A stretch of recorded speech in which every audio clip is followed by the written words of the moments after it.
What's going on, everyone? Scott here. Welcome back to the channel. So, Michigan State travels to Marquette, Michigan to play Tom Izzo's alma mater, Northern Michigan, this Sunday in the first exhibition game of the season.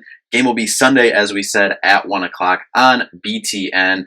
Good crew on hand for that to call that game as well. Glad that's on BTN for everyone to see. Not BTN Plus, even though we have that over here. Like that it's getting that national audience on BTN. But so this isn't going to be, we'll have more on Tom Izzo's homecoming later, but this isn't going to be a full, like for a normal game, a scouting report and what we want to do, what we want to see from Michigan State, like schematically and stuff like that, as we'll get into the regular games this season in about a month here. Like this is just kind of be like what we want to see from Michigan State. You know, obviously MSU Madness was last Friday, was in the building for that. We saw I think their scrimmage was about 14 minutes.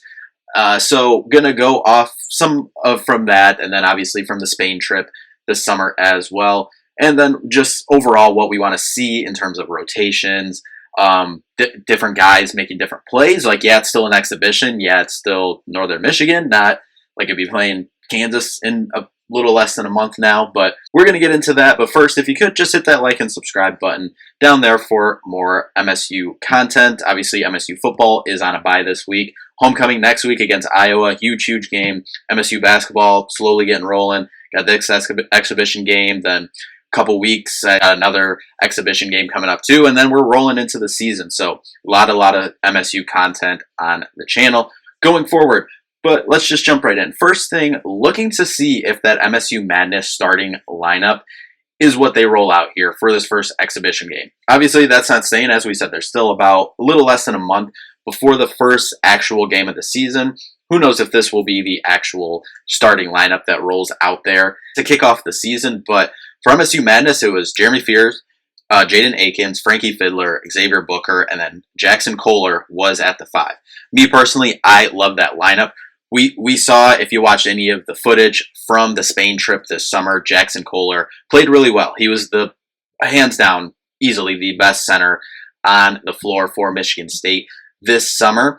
Obviously, he's always had his offensive game. He's always had, good post moves, good stuff like that. He's always been a good shooter, mid-range, stuff like that. Last year, obviously, had that injury to start out the year, so he really didn't get rolling until like January, when the season was already rolling, didn't have that ramp-up period. So you hopefully, knock on wood, that can stay healthy. And if he can insert in that starting lineup, I like that a lot. Obviously, he still has some stuff to work on the defensive side of the ball. But we have seen some improvement in the Spain trip this summer and some of the scrimmages that we've seen and whatnot. I don't think he'll be at the level that I think, say Carson Cooper is at. I'd say he's probably our best defender at this time. And then Simone Zapala, obviously we haven't seen him at this level, but I'd say those two are probably a little bit further along on the defensive side of the ball. But Jackson, of the three, is definitely head and shoulders the best offensive player on this roster in terms of center. So I'm curious if that is the lineup that they roll out there. Next up, jump into what does the second rotation look like? Obviously, I'm sure everyone will play this game, so that'll definitely be different as we get into the season. But I'm curious, what does it look like if that is the starting lineup, when you bring in, obviously, how Tom Izzo definitely has done over the last, 3-4 years, how, play his center, who's ever he's starting, whether it was Mady Sissoko or Carson Cooper, whoever, play him for 3-4 minutes and then boom, right to the bench to the next one.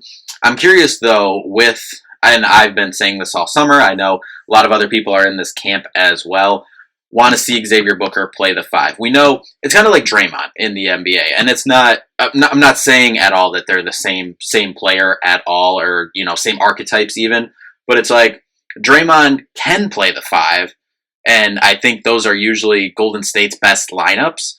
But you also don't want him doing that for 82 games in the regular season. You really don't even want him, ideally, to do that all playoffs. You want to do that in high leverage moments in the playoffs, like closeout opportunities or back against the wall opportunities. And I kind of like this with Book too. Obviously, we saw some of the stuff that he needed to work on last year was some of the stuff around the basket, specifically on defense and defensive awareness, rebounding and stuff like that. He had the 3-point shot last year and stuff like that. All of that still looks good and made some progress in other spots from what we've seen in Spain and what we've seen from some of the scrimmages to this point. But so I'm not advocating for him, and because I know Tom Izzo won't do this, I'm not advocating for him to start at the 5 all the time. But would like to see what that second unit looks like if he does, when he does sub out Jackson Kohler, if instead of bringing in Carson Cooper or Simone Zappala right away, slide him to that 5, and assuming Cohen Carr will probably be one of your, him and Trey Holloman will be your first 2 off the bench, more than likely, slide in Carr at the 4, which I think is, and a lot of people think is his best fit positionally. Slide him in there, slide Book to the 5, and then if you're going with just that starting lineup, or if you bring in Trey for one of them, then Jeremy, Jaden, Frankie Fiddler, Carr, Booker. That's probably your best 5. You can put Trey in there as well, and I think that would work wherever. And Trey can play the 1, can play the 2, can play off ball, whatever. So I like that, but I'm curious to see how that looks. Then next up, as I said, I'm assuming everyone will get spin, but I'm excited to see what Jace Richardson can do. Obviously, we saw flashes in Spain this summer, and I actually think personally that he'll be the most impactful and consistent freshman this year. And don't get me wrong, I know Kurt Tang brings a better possibility of someone who can knock down shots, coming in. He has a good mid-range game as well. We saw that, this summer and, from some of the scrimmages as well that we've seen to this point. But I think Jace, as I said, if he plays like he did over in Spain in August, he's going to force himself on the floor. That's all I kept thinking when I saw him play this summer is, he's going to force himself on the floor. They're not going to be able to keep, may only be 8 to 12 minutes a game or something, but he's forcing himself on the floor. Next up, the center rotation. As we already talked about Jackson Kohler a little bit, had his best summer to this point. It seems like, played the best over the summer in their Spain trip and whatnot. Coop, as we kind of already talked about, your best defender of the 3 centers. And then Simone Zappala, he did look really comfortable in the EHO action, dribble handoff action at the top of the key this summer. And he did splash a 3 at MSU Madness. Jesse McCullough will obviously get some minutes here in the exhibition. I was still always under the impression that he was probably going to redshirt this year.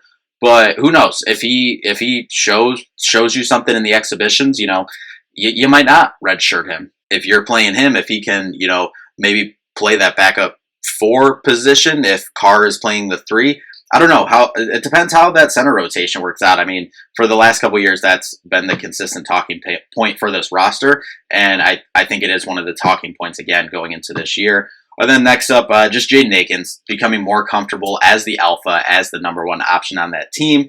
And then seeing Jeremy Fears running the team, loved seeing it in Spain a little bit. Obviously, that was on a phone, on Instagram. You couldn't see a whole lot. You saw some, but saw him at MSU Madness too and whatnot, and then what we saw last year. But seeing in an actual organized game, an organized exhibition, excited to see that. And then excited to see what Book and Frankie Fiddler do, assuming they'll be the second and third option on offense. Excited to see how they do that. I mean, seeing Frankie at MSU Madness, going to run a lot of those little rip curls around right by the paint and just raise up. And I think he's going to draw a lot of fouls on that, like he did at Omaha at his previous college. And, going to get to the line a lot, hit a lot of those shots. And then, Book, we saw him explode for, 19 in the first Spain game over the summer exhibition. So scrimmage, whatever you want to call it. But I'm excited to see how those 2 start out this exhibition season. And then lastly, and, probably most important in terms of this game, kind of the whole reason of going up here, is looking forward to Coach Izzo getting his flowers. They're retiring his, which they announced, I'm sure y'all saw the video from MSU Madness, retiring his Northern Michigan number 10 jersey. They're having his high school coach as an honorary coach with him on the bench for this Sunday. So I'm just excited to see all that. And, I guess kind of the fanfare around Coach Izzo returning home. I'm sure he'll be emotional going up there. So I am excited to see that. I think it's going to be an amazing thing to see. But we'll be back after the exhibition game on Sunday to talk about everything that happened in the game and see if we got any answers from some of the questions that we posed going into this game. But anyway, that'll do it for this one. Thank you all so much for watching. We'll see you in the next one. Peace out.